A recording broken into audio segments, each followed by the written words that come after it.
दिन नंबर 17 और 17 का खतरा कैश फ्लो हमारा। भाई आज अपन पढ़ने वाले हैं कैश फ्लो स्टेटमेंट। सबसे बड़ी दिक्कत, सबसे बड़ी परेशानी sir propose dividend.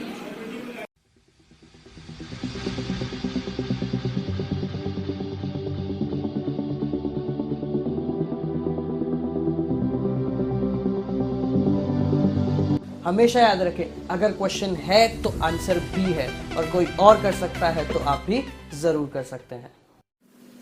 Hi guys, welcome back to day number 18 and last दिन ऑफ रिवीजन सीरीज। भाई अकाउंट्स डेटा की रिवीजन सीरीज का आज अंतिम दिन है, बाकियों का अंतिम कर चुके हैं, बस अकाउंट्स का अंतिम दिन बाकी है। तो अकाउंट्स का अंतिम दिन खत्म करने हम आ चुके हैं with the remaining part of cash flow. कल अपन ने प्रोविजन फॉर टैक्स का अकाउंट कैसे बनाते हैं इस बारे में सीख लिया था और आपको ऑपरेटिंग तक का खेल भी मैंने समझा दिया था। आज इन्वेस्टिंग और फाइनेंसिंग इन दो के बारे में बात करेंगे और साथ साथ में कब किसका अकाउंट बनाने की आवश्यकता पड़ती है इसके बारे में देखेंगे। ठीक है, तो चलिए बात कर लेते हैं सबसे पहले इन्वेस्टिंग एक्टिविटीज। इन्वेस्टिंग एक्टिविटीज के अंदर आती है आपने एसेट्स खरीदे, एसेट्स बेचे तो उसके ट्रांजेक्शन। अगर एसेट्स खरीदे हैं तो पैसा गया यानी कि लेस होगा, अगर एसेट्स बेचे हैं तो पैसा आया है और उसको एड अप कर देंगे। ठीक है, अब समझो कई सारी चीजें आपको यहां ध्यान में रखने वाली है। क्या? पहली चीज, जैसे फॉर एग्जांपल आपको बैलेंस शीट में दिख गया मशीन,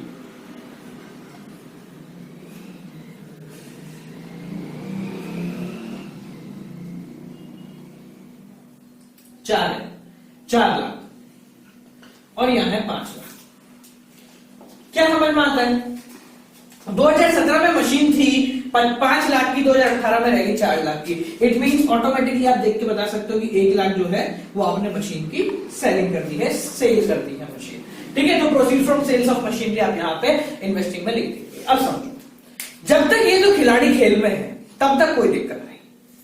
अब अगर तीसरा खिलाड़ी खेल में आ जाता है जिसको हम कहते हैं depreciation on that to in additional information. Additional information अगर पहले होता है तो इट मींस ऑलरेडी एडजस्टेड है। मान लो यहां पे आपको दे रखा है कि 2.5 लाख का लग गया डेप्रिसिएशन, 2.5 लाख तो ज्यादा हो गया। मान लो 50,000 का लग गया डेप्रिसिएशन। अब 2 के साथ तीसरा खिलाड़ी 2 बन जाएंगे पहरेदार। एज यूजुअल जैसा पहली बार बताया था मैंने, क्या 2 के साथ तीसरा खिलाड़ी जैसे ही आ गया वैसे ही ये 2 बन जाएंगे पहरेदार और आपको बनाना पड़ जाएगा अकाउंट। ठीक है, अब एक क्वेश्चन लेते हैं जहां एक के साथ कई सारी चीजें और, जैसे फॉर एग्जांपल सेल भी ले लेंगे। ठीक है, loss on sale of machinery and profit on sale of machinery, ये सब एक ही क्वेश्चन में अपन देख लेते हैं। ठीक है, तो चलो वो क्वेश्चन मैं आपको सुना देता हूं। अब मशीनरी एक्स लिमिटेड है, तो मशीनरी लिखने की जरूरत नहीं, बोर्ड पे नहीं लगा रहा, मैं सिर्फ आपको रीड करके छोटे छोटे पॉइंट्स बता देता हूं जो कि आप लोगों को लिखने हैं। ठीक है, X limited has a machinery of written down value on 1 April 2017 was 8,60,000। ठीक है, मैं यहां पे लिख देता हूं सारी चीजें। एक्स लिमिटेड के बाद मशीन है कब? 1 अप्रैल 2017 यानी 1 अप्रैल 2017, 31 मार्च ले लो यार, कितने की? 8,60,000 की। ठीक है, एंड 31 मार्च 2018 यानी अगले साल उसके पास मशीन है 9,50,000 की। तीन टू थिंग्स ये है। अब इसके अलावा कोई इंफॉर्मेशन नहीं होती तो आप खुद देख लो कि भाई क्या है, 90,000 की मशीन आप परचेज करी है तो प्रोसीड फ्रॉम परचेज के नाम से आप लिख देंगे इन्वेस्टिंग में। ठीक है, डेप्रिसिएशन, अब ये तीसरी चीज क्या गिवन है? Depreciation for the year is 40,000। पहली चीज, in the beginning of the year the machinery was sold, एक मशीनरी बेची है आपने 25,000 which has a written down value of 20,000।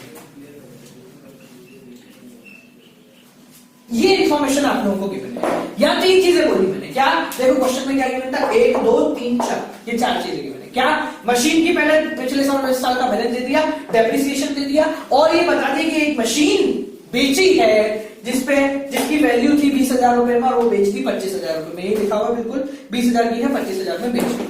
अब इसको कहां शो करना और कैसे शो करना ध्यान से समझना। इन्वेस्टिंग के अंदर सारी चीजें बताऊंगा सब। देखो डेप्रिसिएशन कहां शो होता है? नॉन कैश के अंदर, अपन ने कल पढ़ा था।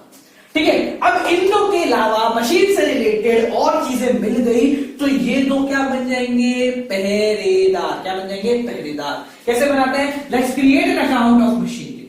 अकाउंट बनाने की आवश्यकता क्या पड़ी, कब पड़ी, जब इन दो के अलावा तीसरी चीज हमें मिल गई। कैसे बनता है अकाउंट, एसेट्स है, पिछले साल का बैलेंस,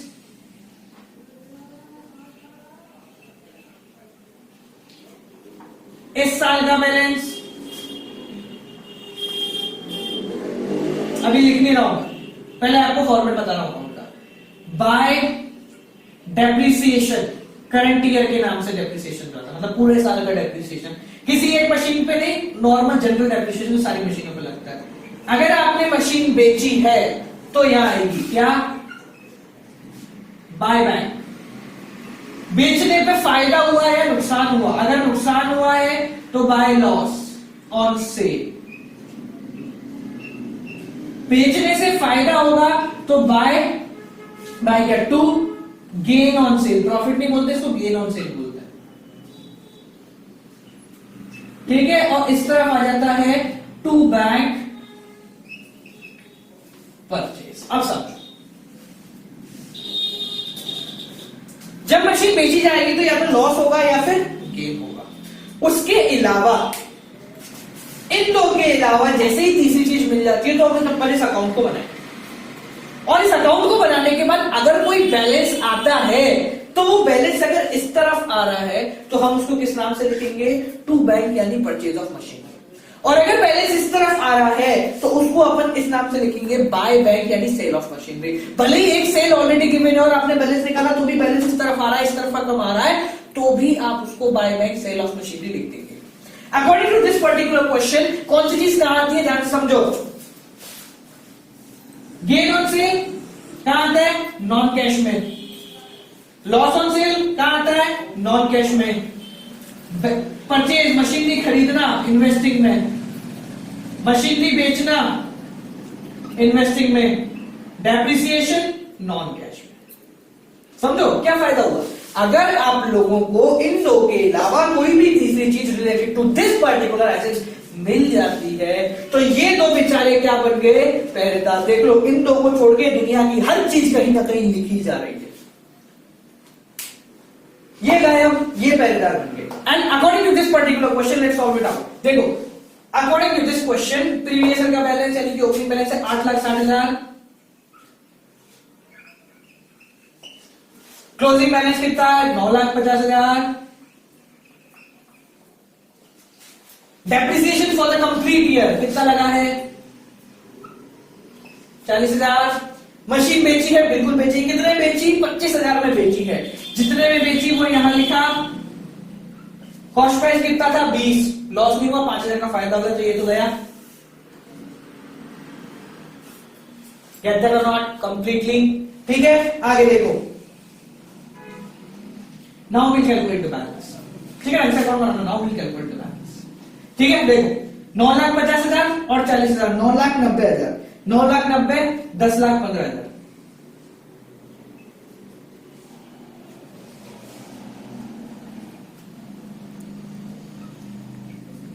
ठीक है, 10 लाख 10 लाख, और ये कितना बन गया, 8,65,000 और 10,15,000, 1.5 लाख। अब इन्वेस्टिंग में क्या आएगा, purchase of machinery, sale of machinery, depreciation, current year, non cash में गया, गेन नॉन कैश में गया। ये दो खिलाड़ी खरीदार उनके रह गए। समझ में आया, ये क्या है, ये वो केस है जब इन दो के अलावा तीसरा खिलाड़ी हमें मिल जाता है। अगर तीसरा खिलाड़ी नहीं मिलता है तो देखो, जरूरी नहीं है मशीन बेची है खरीद, या बेचने खरीदने में प्रॉफिट या लॉस हुआ। ठीक है, सिर्फ डेप्रिसिएशन अगर एडजस्टमेंट में मिल जाता तो आपको अकाउंट बनाना है, डेप्रिसिएशन का करना है, बैलेंस निकालना है, सेविंग या परचेजिंग आ जाएगी। गेन ऑन सेल या लॉस ऑन सेल कब आएगा, जब आपको दे रखा हो कि भाई ये इतनी मशीन है, इतने में बेची। ठीक है, समझ में आ गया। कुछ भी नहीं दे रखा होता तो ऑटोमेटिकली अपन 90,000 का लिख देते, बड़ा है, परचेज ऑफ मशीनरी लेस हो जाता है इन्वेस्टिंग में। समझ में आ गया, ये सेकंड केस है। इसके अलावा एक तीसरा और सबसे खतरनाक केस भी आता है। वो केस होने में कुछ नहीं है, वो केस है आपका अक्यूमुलेटेड डेप्रिसिएशन का केस।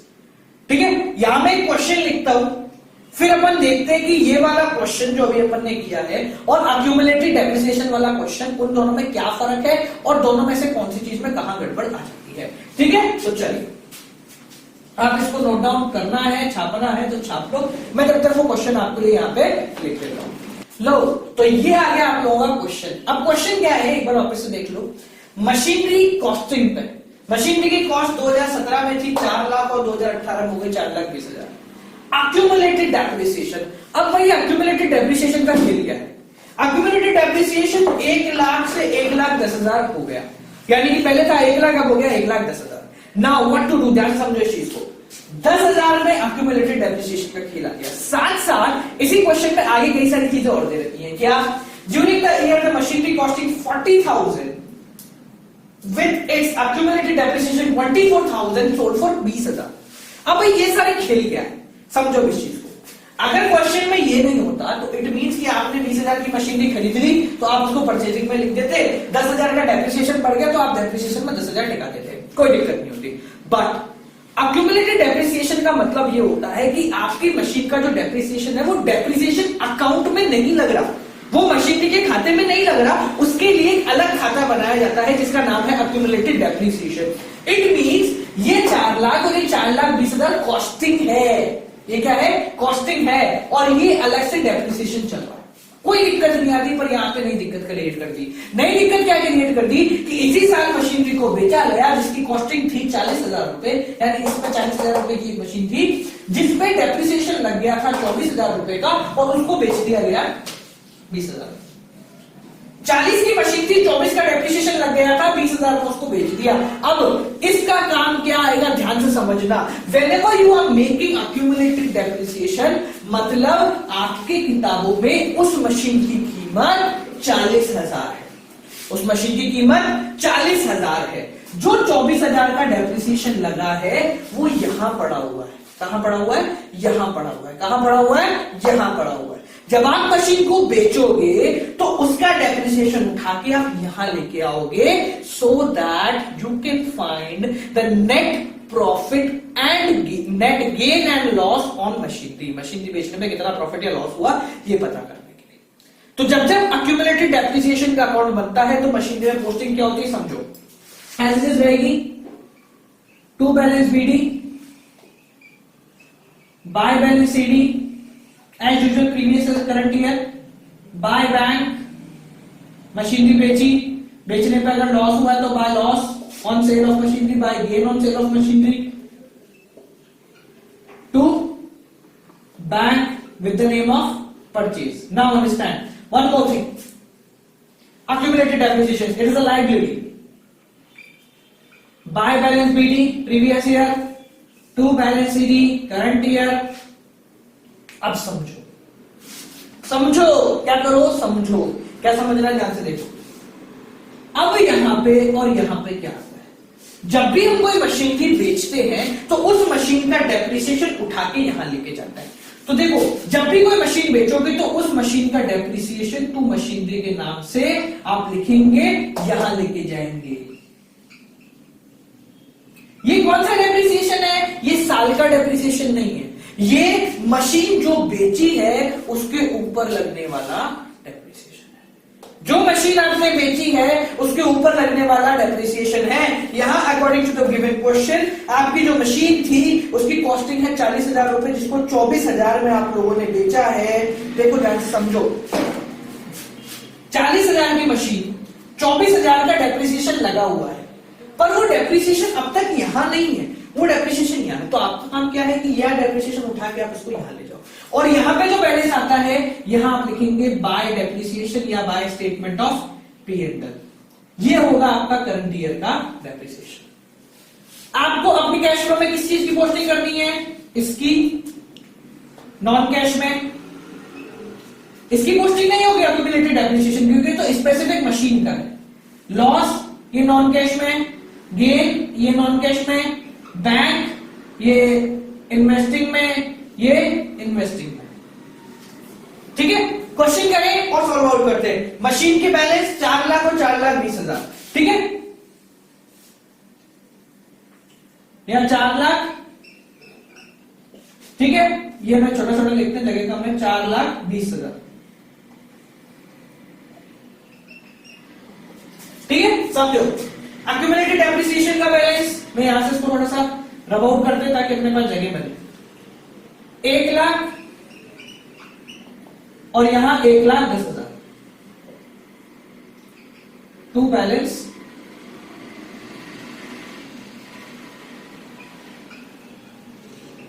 ठीक है। ये 1 लाख, ये 1,10,000। अब क्या है, मशीन जिसकी कॉस्टिंग थी 40,000, जिस पे लग गया था 24,000 का डेप्रिसिएशन। 40 की मशीन थी, 24 का डेप्रिसिएशन लग गया, यानी उसकी एक्चुअल कीमत थी 16,000 रुपए, जिसको मैंने 20,000 में बेच दिया। पहला काम, जिस मशीन पे डेप्रिसिएशन है उसको उठाया, यहां ले आया, उठाया यहां ले आया, कितना, 24,000 रुपए यहां से उठाओ और यहां लेके आओ। यहां आप क्या लिखोगे, एक्यूमुलेटेड डेप्रिसिएशन 24,000 रुपए। मैं आपको वापस से क्रिएट करता हूं ताकि थोड़ी सी जगह बने।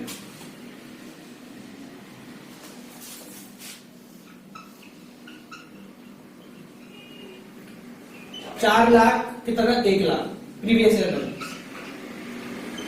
1,10,000। यहां टू मशीन 24,000 रुपए। क्या करा, जो मशीन बेच रहे हैं उस पे जितना भी डेप्रिसिएशन लगा है उसको उठा के ले आओ यहां पे। कहां ले आए, यहां पे।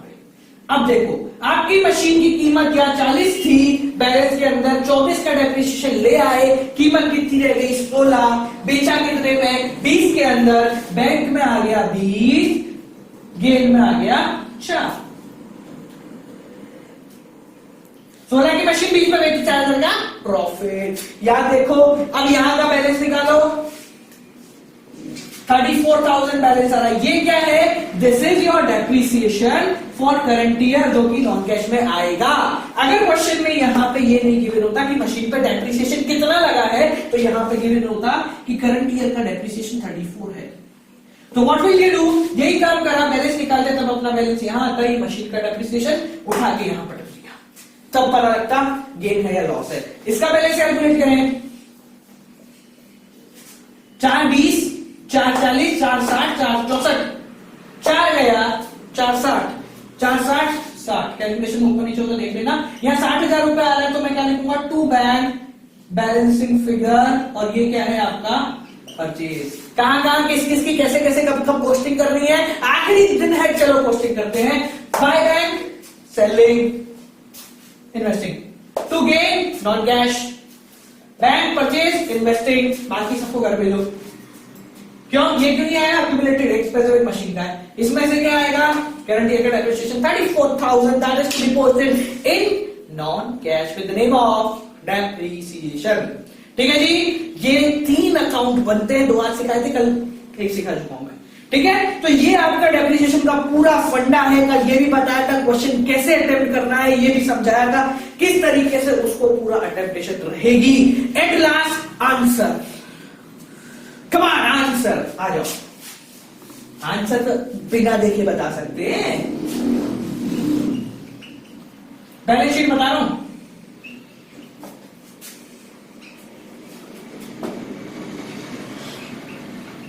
बताओ, अगर इसको मैं पूरा क्वेश्चन बनाऊं और पूरा क्वेश्चन बना के इसको सॉल्व करूं तो कितना आंसर आएगा। सिर्फ इन 3 चीजों से क्या आप बता सकते हो, आप 3 से बताओ, मैं 1 से बताऊंगा।